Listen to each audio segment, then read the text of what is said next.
Hour number 3, bonus hour, Power Hour, Jeff Cameron Show 93.3, Real Talk Radio, Warchant TV. How the hell are you? All right, well, that's good. And it's good to hear. If you're driving about town, loving this gorgeous weather, soak it in now because apparently it's not going to be nice. I guess Tom told me Saturday or Sunday. Things are going south. It's not going to be as pretty as it is today. Little drizzly. It's all right.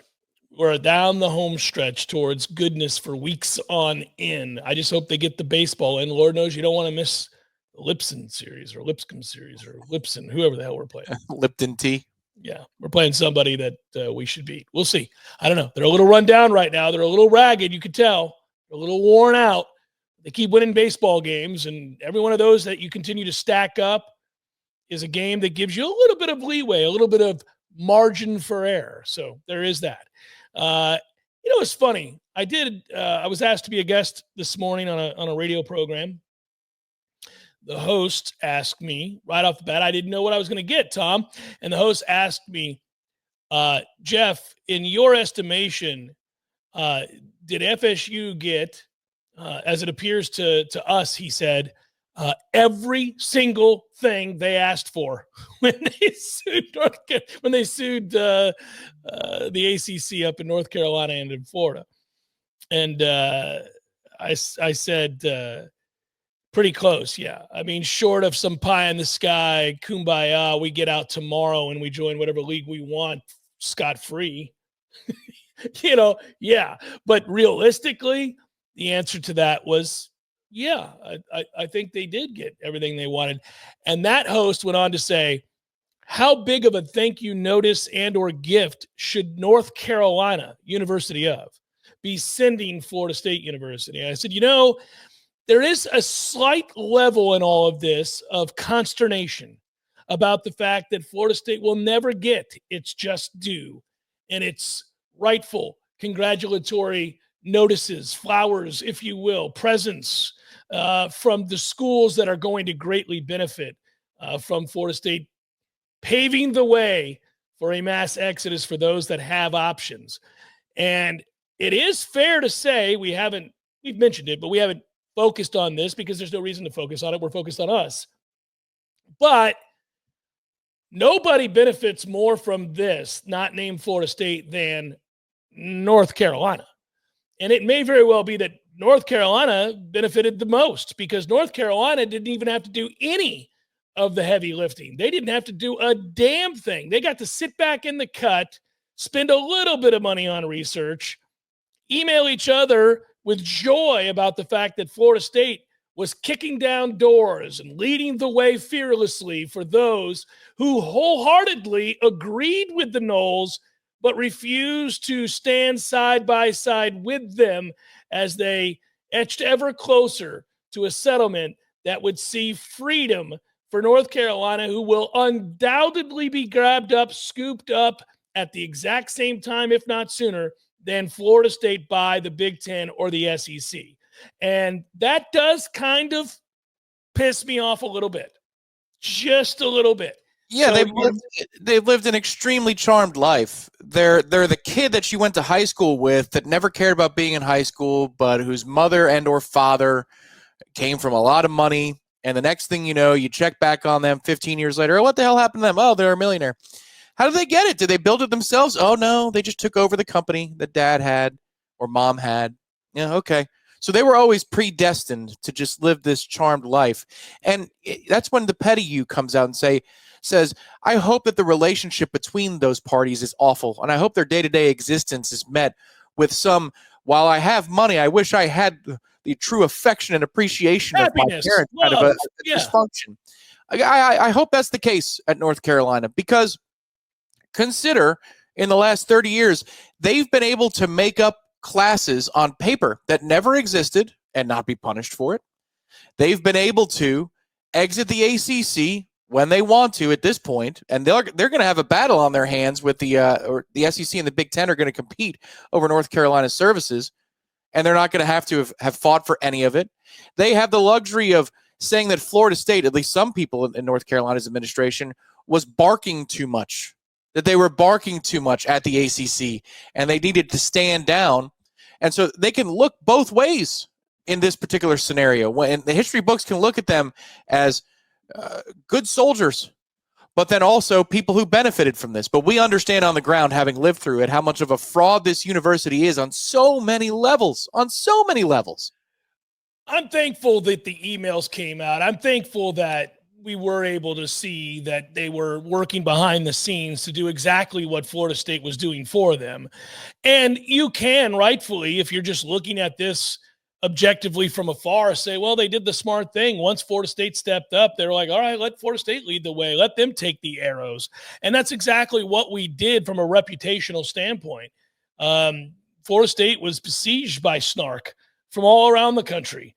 Florida State was ridiculed and in many ways, I think, accused and painted as, a representation of the things that are wrong with college football, the things that piss people off about what's happened in college football, all that's wrong with realignment and all that's wrong with the conferences and the money in the game and all these things. And of course, we knew that wasn't true, and it's frustrating. But I don't want to sit around and dwell on that because Florida State did what they had to do to help themselves. There are ancillary benefits, huge ancillary benefits for schools like North Carolina and to some extent Clemson, who was late to the party but eventually joined.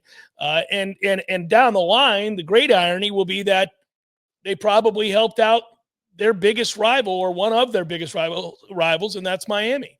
I think they helped out Miami quite a bit too. Miami gets a respite and a reprieve because they finally found some spine in the last couple of years and spent a little money and bothered to try to put a product on the field that wasn't humiliating to their legacy. And so I think Miami will sustain an 8 to 10 win campaign annually for the foreseeable future because they recognize what's at stake here. I mean, they might get the invite now that they're back to being a reasonably decent program. But long story short, Florida State had to do what they did.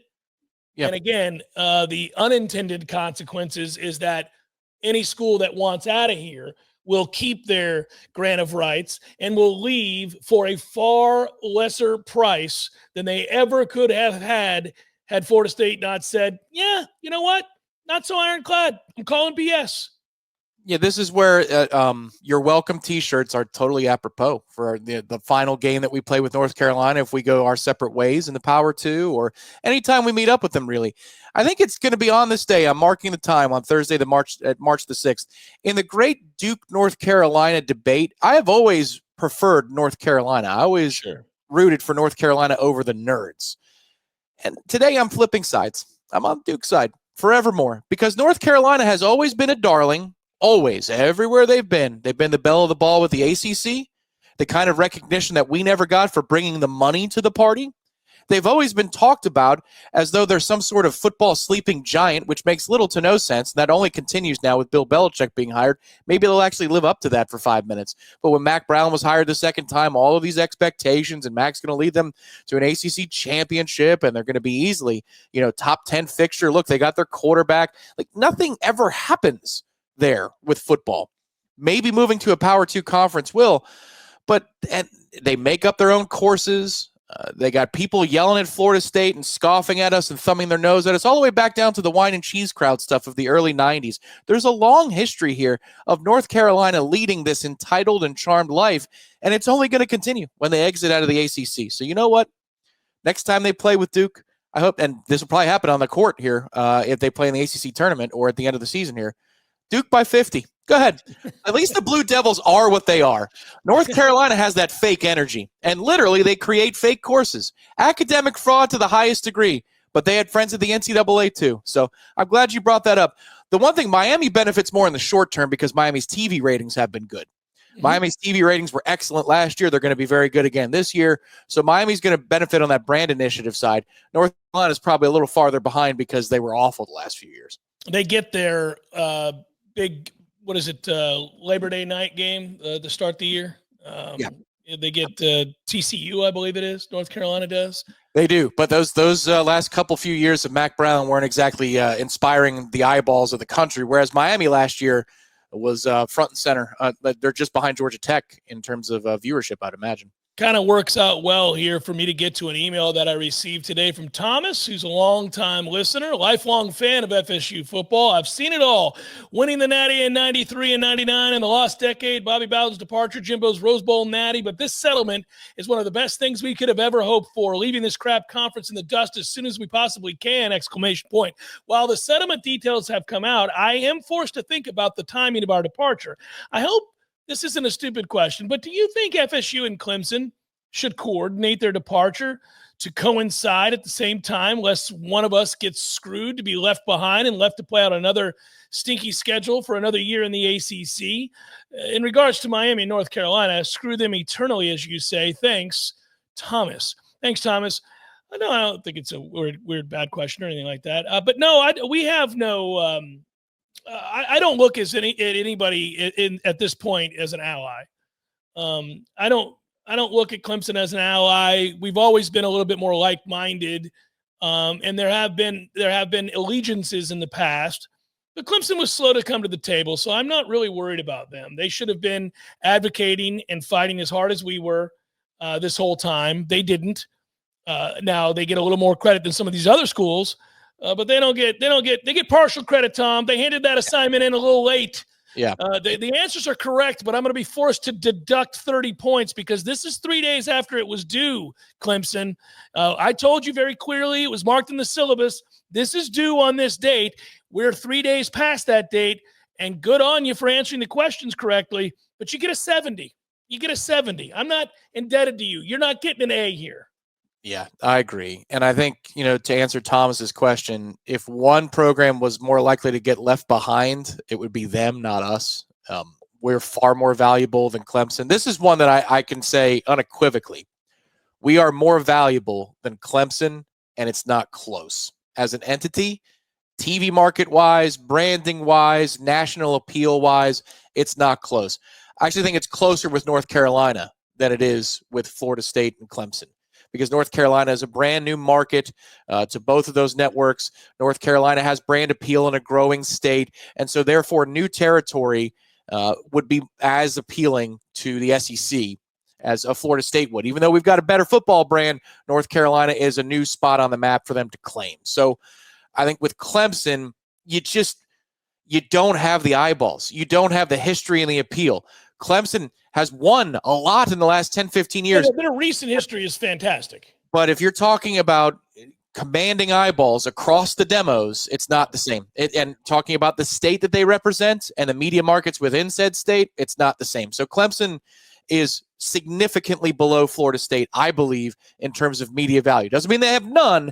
I'm just saying that Florida State has significant more media value to the Power 2 than Clemson does. Well, yeah, and the great oddity is that North Carolina, and I hate to say this, but I think it's accurate with that being one of the fastest growing states and largest cities that is on the growth chart that's exploding in Charlotte, North Carolina may be the most valuable. Yeah. In terms of what those conferences want. Now, Florida State's cachet is much greater. Its history much greater in football, obviously. Everybody understands that. And everybody understands that Florida State, in terms of an asset to a conference, getting eyeballs on sets, that is Florida State, not North Carolina. But if you look to the future, I think North Carolina is, without question, there's no getting around this, very much coveted. Yeah. Very much coveted, yeah. I would put it this way. Let's see if you agree with this. I think to the SEC, there's no question North Carolina is more valuable than Florida State. I think to the Big Ten, North Carolina is a better fit for what the Big Ten wants to be, but Florida State is more valuable to the Big Ten than North Carolina is. Yeah, I think that's probably true. But I think that is true. But I do think that North Carolina is going to have their pick here. Yeah. They've got heavy interest from both conferences. They do. We have defensive interests from the SEC, offensive interest from the Big Ten. Yeah, that's a good way of describing it. I think that's true. It's Jeff Cameron Show, 93.3 Real Talk Radio, Warchant TV. And as you expected and I expected, the bonanza is underway. It starts with the Browns restructuring Deshaun Watson's contract. clearing nearly $36 million in salary cap space, and we'll see what that means for them. The Browns were about $22 million over the cap, as basically this is the time of year where the tampering is legal. You have until this upcoming Wednesday, and every year, once the free agency stuff starts, and they call it legal tampering through Wednesday, you recognize teams are trying to get under the cap. They're releasing a bunch of players to make room. They are trying to be cap appropriate, or whatever you would call it. Compliant. Yeah, cap compliant. Sorry. It's funny. Some of these, you really find the franchises, generally speaking, as a rule, if you are, and I wouldn't call myself a capologist, but one of the things I learned a long time ago is that one of the great mistakes that GMs make is if they have a percentage of their cap tied up in just 2 or 3 really big pieces. So you don't want 49%, 52%, 58% of your cap to be tied up in 3 players, 2 players. You'd like that spread out a little bit more if possible. Now, you're never going to be able to avoid, if you have a Patrick Mahomes, the fact that that's going to be a massive number because he's Patrick Mahomes. And that's all right. If you're going to eat up a bunch of cap money on the best quarterback in the league, people understand. But on the whole, Tom, there we go. I'm working it back in. You don't want that. You want 32% caught up in 3 players, 29% of your cap caught up in 3 players.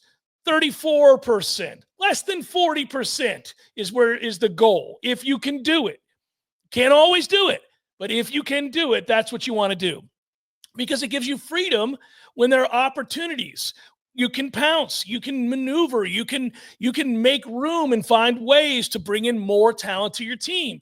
And so I started looking at some of those numbers, and the Saints are ridiculous. Like, the Saints have something like 48% caught up in players that aren't even playing for them. Hey, right. Yeah. So, they still pay Jameis and Michael Thompson and all these guys, Thomas. I mean, they're still, it's ridiculous. And they're way over the cap. They're 40 plus million. They've got to keep releasing people because they're not cap compliant. What a nightmare that situation is in New Orleans. And we talked about that. But now I wonder if the Browns, their GM, Andrew Berry, basically saying, like, look, man, we got to figure something out here. We don't have a quarterback. We've got to do something. We don't have a quarterback. And they begin the restructuring process, which is fun. But that kind of got things started. From there, teams will go to players, and if they're mulling retirement, they'll say, why don't you take it on down the road? We'll give you a little incentive. We'll give you a little extra money. You saw the Jags center, Mitch Morse, announcing his retirement this morning. I'm sure it was sort of a, okay, big fella, type of thing. Bosa has been released by the Chargers. 5-time Pro Bowler Joey Bosa cut Wednesday night. He was their longest tenured player. It saves them $25.36 million in cap space. By the way, Joey Bosa is just 29. Now, I will say this, for all the numbers that he has, 72 career sacks, by the way, that's doing some things. He was a defensive rookie of the year way back in 2016. He's been great. He's always hurt. It's just one year after the next with injuries. He never plays a full season. They're saving a bunch of money. And generally speaking, when guys have back issues, Tom, it's probably time to keep it going, right? Well, if you're going to sign him, you sign him year to year, and that's nothing more. Give him a ton of money over a year, and maybe you sign him to a 2-year deal, but it's the NFL. You understand that this is going to be front-loaded with a signing bonus, and there could be some performance incentives or participation incentives. I think he'll have a decent market. But, that market is only going to be bolstered by the fact that, according to insiders, Rich Eisen is one of them, the Cleveland Browns are not interested whatsoever in trading Myles Garrett. And if they do, they would be more than willing to hold him through this upcoming draft, because the assets in next year's draft are considered to be far more valuable. Picks early in the first round to be considered far more valuable all the way through probably pick 40 or 50. This year's draft is considered a dud relative to what next year's will be for top-end talent. So it'll be interesting to see if Cleveland decides to deal him or not, because if they don't, and if these restructures are plays to make themselves more attractive to Myles Garrett sticking around, that impacts the edge rusher market and Joey Bosa. He could command more money. It's fascinating because a lot of teams could use an edge rusher right now, and of course we're focused on it because we are one of those teams. But that market is going to be heavily influenced by what Cleveland does. Is this $20 million they're saving the first domino to trying to keep their future Hall of Fame defensive end part of their roster? Yeah, that's an interesting dilemma. The whole situation is weird because the difference between Myles Garrett and many of these other guys is that he's got multiple years left on his contract. They don't have to do anything. They could just tell him, all right, well, we hear you loud and clear. You don't want to be here. Great. You're under contract for the next 2 years. You'll play here or you'll play nowhere. You're going to sit out for 2 years? Yeah, that's not going to happen. And they know it's not going to happen. And the other thing is, I've said this before, but I'll bring it up. You're stuck if you've got 2 or 3 years left on your deal, because if you decide you're not going to report, fine, you can do that. We've always said that the only leverage a player has in the world in which your body and your talents are what's employed, like not your brain, not your ability to write, this is your physical what for that you're bringing to the table. You have to hold out. It's the only way that you'll get their attention, because not having the asset on the field is huge. But when you've got 2 years left on your deal, if you don't report to camp, not only do you get fined over and over again, and not only if you extend it into the regular season, and we've seen guys do this now, you can do that. And teams will usually eat the fines if they come to an agreement. So you don't show up to camp. Well, lots of guys didn't show up to camp last year, but they played. Jamar Chase didn't show up to camp last year, and he led the NFL in receiving in yards and touchdowns. Well, yeah, CeeDee Lamb, I believe, was another one that didn't show up to camp. Strahan 20 years ago didn't show up to camp because absolutely. You don't have to. And a lot of times these guys, especially if they're great players, they keep themselves in shape year round now. This isn't the old days where you come to camp to get in shape. The guys stay in shape year round. They treat their body like the multi-million-dollar palace it needs to be. So they're not going to let themselves get all fat and out of shape and then miss training camp, come out and get hurt. That's not how that works. But secondly, if you do decide to sit out for an entire season, well, then your contract doesn't toll. And when it doesn't toll, you don't go from having 2 years left on your contract, sit out a year, now you have 1 year. No, you still have 2. They still own the rights for you for 2. It didn't toll because you never played. So you can't do it. You can't just say, I'm never coming in. Well, good. We'll just keep you in perpetuity for 2 years. You're screwed. You'll either never play football again or you're going to play for us. That's how this is going to work. So they don't have to do anything. Now, most of the time, people come to an agreement. They don't want it to be acrimonious. There's a time in which you can meet and say, well, okay, what if we did this? What if we did that? You want the asset on the field, so you're willing to negotiate to some extent. But in that particular case, they can just say, I hear you, man. That's like, good luck to you, brother. Go get a team to give us 3 number ones. Well, if they'll do it, now we're talking. Well, it shows, yeah. And Cleveland apparently is saying, like, not even then. So that's just dumb. It's just that's an organization that's poorly run. They think that they're more competitive than they actually are. You need to go get as many assets as you can possibly get for that player. He's not winning a Super Bowl with you. Y'all may never win a Super Bowl, but he ain't winning one with you for sure. So you might as well accrue assets as best you can. But that's, again, maybe one of the things they're doing where they're throwing a lot of money out the window. The Bosa thing is interesting to me because if he ever does, and we have seen these things before when it's an offensive tackle, like Trent Williams was an injury red flag for 5 years ago. And he's still playing, and he's still one of the best at his position. So, I mean, he could, if he's healthy for 16, 17 games, put up another MVP-like season. And I think that there's going to be a team that swings for the fences with him, even though I agree with you that when you have back injury concerns, that is an absolute red flag. And that's one of those deals where even in season, let's say we signed him, if your back is acting up a little bit in week 4, sit you. We don't need you. We don't need you yet. Yeah. We'll use your talents in December and January, Mr. 29 or 30-year-old former superstar. 4-time Pro Bowler, top 5 position player or top 5 at his position, Max Crosby agrees to a 3-year, $106.5 million contract extension. It makes him the highest paid non-quarterback in NFL history. There have been lots of these lately. He surpasses Justin Jefferson, who I told you about last week, Tom, when I asked you to guess who was the highest non-quarterback position player. It was Justin Jefferson making $35 million a year on average. Now it's Max Crosby making $35.5 million a year on average. Just below Crosby and Jefferson, Nick Bosa from San Francisco, followed by CeeDee Lamb of the Dallas Cowboys, all of them making relatively the same amount of money, $34 to $35 million. Look, at the end of the day, it's the first deal. You just pointed it out.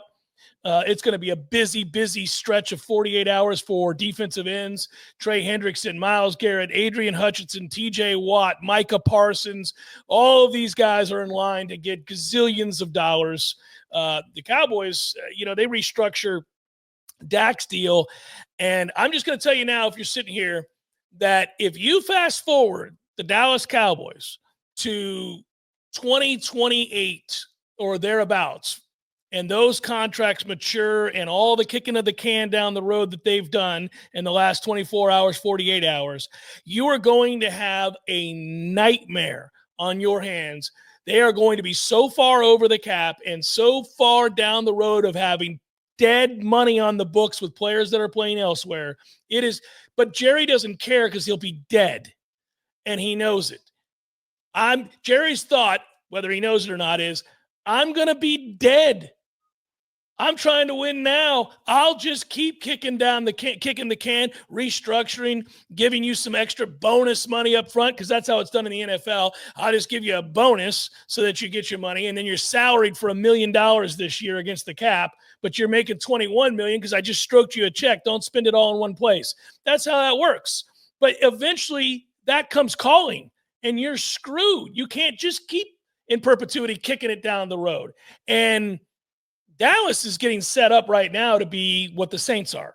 Yeah, that's the best rivalry in the NFL right now is the Saints versus the salary cap. It's one of my favorite battles every year because they'll just add void years. They'll add money down the line with restructures, and it's usually bonus money that is converted into extra years. That's something that the NFL is very careful to point out. And when a restructure happens, it doesn't mean that money is coming off the books. It just means it's deferred to a later date. But if you keep kicking the can down the road enough, you get bored of kicking that can, and eventually you'll kick a bucket. And that's it. That's what Dallas is going to do here. In the future, they'll have leadership that'll be cleaning up that mess. The only thing that I would say is if I'm a Dallas fan or I'm a New Orleans fan, if you're seeing the cap go up at such significant rates year over year, this year it's going to be in the ballpark of, I know it's not exact quite yet, $25 million year over year. That does give you some hope that in 3 or 4 years' time, I don't know that it can grow at this level consistently, but in 3 or 4 years' time, if you're talking about $60 or $65 million of space that you didn't have before, it's at least a little bit more manageable than it was back in the day. Just this revenue growth for the NFL just keeps on getting more and more lucrative for them, and it does create, for the Buccaneers or the Rams, we talked about them earlier in the week, for those franchises, it gives you a crack at it. It gives you a crack at saying, well, we thought we were screwed for 5 years. You might only be screwed for 2 or 3. By the way, DK Metcalf is 27 years old. He wants out of Seattle. He's in the final year of a 3-year deal, paying him $72 million. He signed it in 2022. He makes just over $18 million in 2025. If they trade him before June the 1st, it clears $10.9 million in salary cap space. They would take on $21 million in dead money this season if that happens. He had 66 catches for 992 yards, 992 yards and 5 touchdowns last year. Missed a few games due to a knee injury. Would you take him? Tampa or just in general?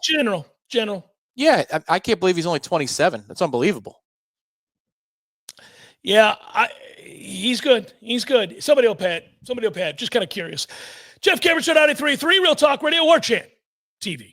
All right, gang, a new sponsor on board here for Warchant, all of the entities that we have here on Warchant TV, and that is Ridge Wallet. If you've seen these on maybe a bar top or a countertop near you, here's why you need to join and go grab yourself a Ridge Wallet. We're going to save you money while you do it. Ridge Wallet holds up to 12 cards, hotel keys, whatever you need, plus cash. It is super light. It is not like my old wallet. I had one of those giant tri-fold leather wallets that ended up starting to tear away at the back pocket in my pants. If I forgot, for example, to take my wallet out when I was playing golf at Capital City, you'd start to get that little tear at the seams because the thing is so damn heavy and bulky. Also, when you're traveling and you're going through security at the airport, it's just another bulky thing that kind of drives you nuts. And until you get something better, you don't realize how much it was inconveniencing you. So that's why when Ridge Wallet said, hey, would you be interested in having a promotion run through Warchant, through the Jeff Cameron show, through Wake Up Warchant, we said, absolutely. And here it is. I got mine. It's bright green. That way I don't miss it. If I set it down on the table, I don't forget it. But it holds up to 12 cards, as I said, and it's super, super light. This is the way right here with Ridge Wallet. You can get up to 40% off at ridge.com/wakeup. That's right. Right now, it's a once-a-year anniversary sale. Get up to 40% off at ridge.com/wakeup. Just head to ridge.com/wakeup, and you can be saving today. All Ridge wallets come with a lifetime warranty, so this is literally the last wallet that you'll ever have to buy, and make sure to give us credit after you purchase and save up to 40%. Let them know at ridge.com that we were the reason you came to buy. Stop fighting the algorithm. You know you can't get enough Florida State filling your feed. Well, there's no better way to keep up with FSU on YouTube than with members-only level Warchant. It's going to get you bigger, faster, and stronger. How? Bigger. It's hour number 2. Join now for exclusive access to a bonus segment of the legendary Seminole headlines. Faster. Get debut access days in advance of the public release of the latest episode of X's and O's with Dominic Robinson, a look at the All-22 film. Stronger. Utilize the Member Milestone Chat, a new feature which allows your comment to be highlighted in live chats during Warchant.com shows for maximum visibility. All of this in addition to members-only flair like badges, emojis, and polls to drive the conversation of the home of the Ultimate Seminole Sports Source on YouTube. Give it a try. Cancel it anytime. No commitments, no phone calls, no emails. Just a few clicks within your YouTube account. Warchant.com members only YouTube. The next level in FSU coverage on YouTube. So get this predicament. I don't know if this has ever happened to any of you, but I've saved it to the end of the show, so I'm going to unburden myself. But this is utter nonsense, and I want to know if Tom, and I'm asking you, and we can throw it out there to the listeners too. Like, I probably shouldn't have done this in the sense that I feel it's unjust, but I did it just because I want to put it behind me, but I'm mad about it. So let me set the stage for this thing.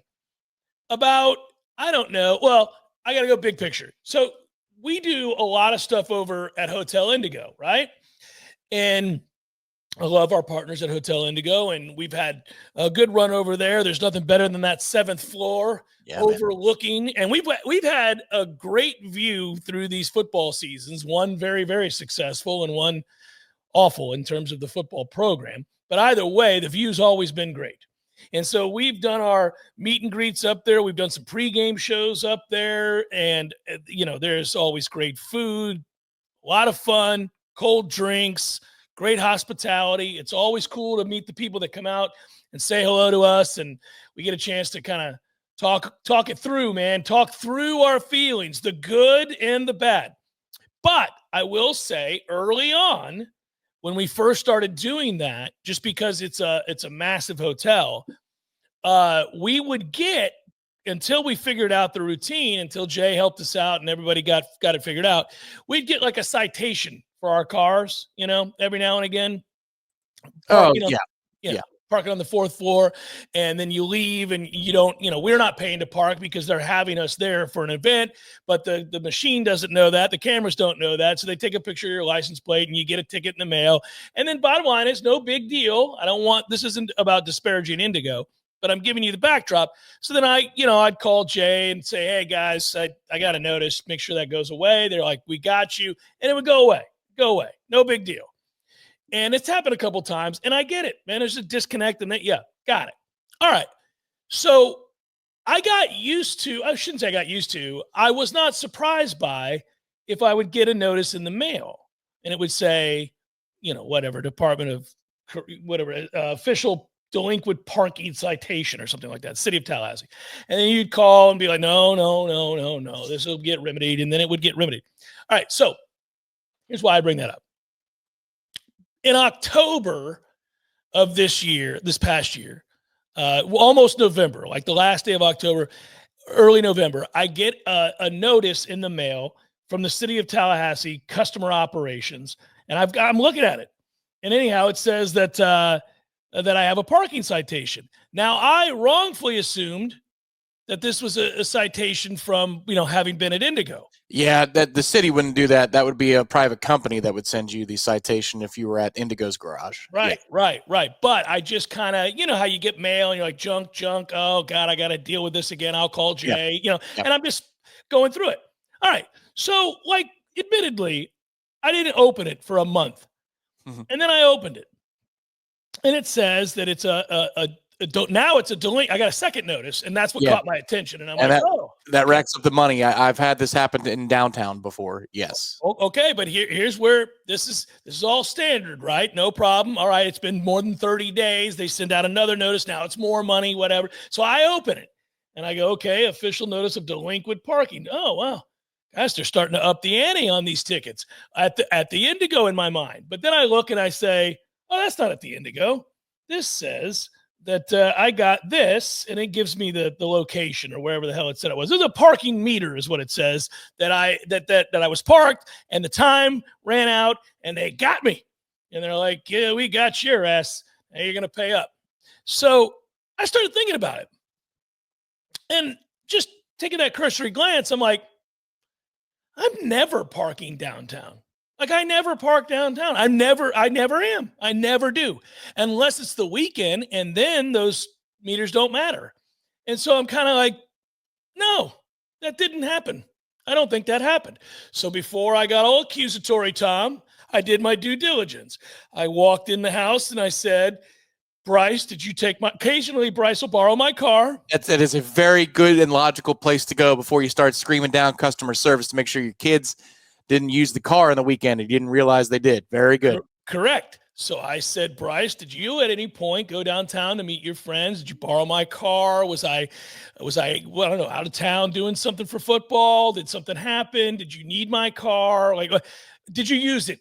No, Dad. No, I haven't. And you sure you didn't have cause to go downtown and park, and then you forgot to pay the meter or something? No, Dad, no. I wouldn't take your car downtown. I only take it to like Publix to get a sub or something. No, I didn't. Okay, all right. Then the next step, Clark's not old enough to drive yet, is me asking my wife. So, Christy, did you take my car and forget to pay? Yeah. If this ends up being plot twist that Clark took the car, this is going to be an epic segment. No. So then I'm like, babe, I don't care. I don't mind. But did you take my car and run an errand or something? You have to go downtown for something and you forgot, and then you got a ticket and I don't know about it? Like, because I know it's not me. And I also keep a boatload of change in my dash in that area there in the cup. I have like $700 worth of change sitting there. I would have easily put enough quarters in there to never get a ticket. It would have been like me. It would have been good for me and the next 10 people that parked there. So anyhow, no, she hadn't. She's like, no, that's you. You did it. No, I didn't do it. I didn't do anything of the sort. I haven't gone. So then I finally bothered to go down and read the fine print, Tom. And this ticket is to a Toyota. Well, I don't own a Toyota. And this isn't me taking shots at Toyota, but let me tell you something. Not only do I not own a Toyota, I've never owned a Toyota. Not once in my entire adult life. I'm 53 years old. I've been driving since I was 16. I started out with a Volkswagen Bug, 1973 VW Bug speed shifter. Loved it. Learned to drive on my mom's 318i, which was a BMW stick shift. And I can go through every car I've ever had. I've never owned a Toyota. So that stands out. I'm like, nope, that's not right. And then I look and I see the VIN number and the plate number. And I'm like, no, well, that's not my car. Nothing about this is a Toyota minivan. I start looking even closer. I'm like, well, this is a Toyota minivan that's 12 years old. I most certainly don't have any of those things. How did they spell Jeffrey Cameron? Did they spell it right? So the city of Tallahassee sending me from customer operations spelled my name correctly on here. Okay. But it does. I don't know if the actual citation spelled my name correctly, but this is addressed to me correctly. ERY. That's what you're asking. Yes. And Cameron is spelled right and all that other stuff. But everything from the tag number, all the things, none of this. It's not my car at all. So then I'm like, oh, well, this is a mistake. I don't know how they made this mistake. I don't know how it's registered to me. I don't own a Toyota. I didn't borrow anybody's Toyota. There's no pictures of me parking and putting the Toyota in a space and wandering around and not paying anything. Nothing like that. It didn't happen. 100% didn't happen. It's nonsense. So then I go, oh, well, okay, this will be easily remedied. Let me call these people. Oh, no, buddy. That's not how this works. Here comes the screw you. And it's nonsense. So you have 15 days to object to the ticket. Right. And then if you don't do it in 30 days, you got to go to this other special place out in Newport, California to object to this whole thing. Newport, hell, you and I have been to Newport. It's gorgeous. But I'm like, well, no, why? So the overtime meter, this happened at 10:11 a.m. This happened on the 15th of October on East Jefferson Street. And I go to the citation processing center. I type in all the information, and then it says to contest the ticket, do this, and I do. And they're like, it's past the date. I'm like, well, that's great, but it's not my ticket. Yeah, no, it's past the date. I'm like, wait a minute. So you just can make up a ticket for a car I've never owned, and I can prove it 100% that I've never owned it. I can tell you every car I've ever had and give you all the numbers and everything else you need about it. And I get a ticket, and not only do I get a ticket, but I've got basically compound interest and all this other nonsense being added to the ticket, and it's never a ticket that I should have ever received. And you're now telling me because 30 days have gone by, I'm not even allowed to contest it.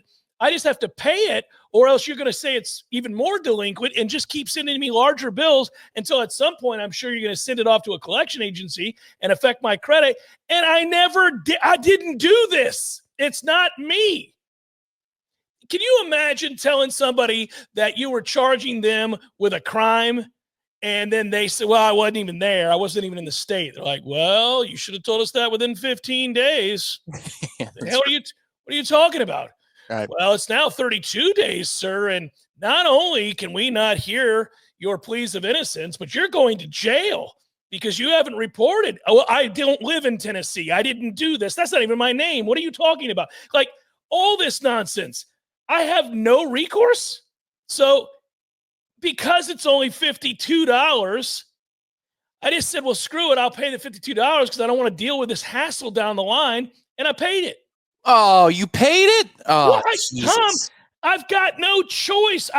You can listen pay. Here. I'm here to say it loud and proud. City of Tallahassee, you owe Jeff Cameron 52 effing dollars. You do. Hey, you absolutely you do. owe him. You deadbeats. Hey, Yes. deadbeats, pay up your 52 bones. I challenge you. City Hall, some representative.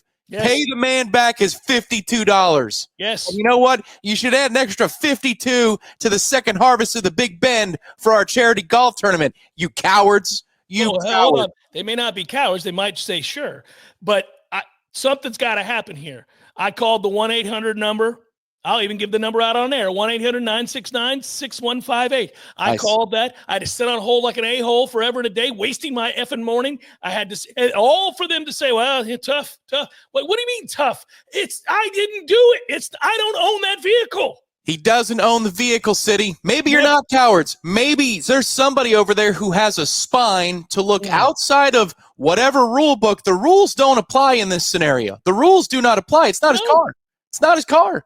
It's nobody's car. It's not anybody in my family's car. We've never owned it. There's nobody I know in my family that's ever owned. I didn't borrow somebody's Toyota.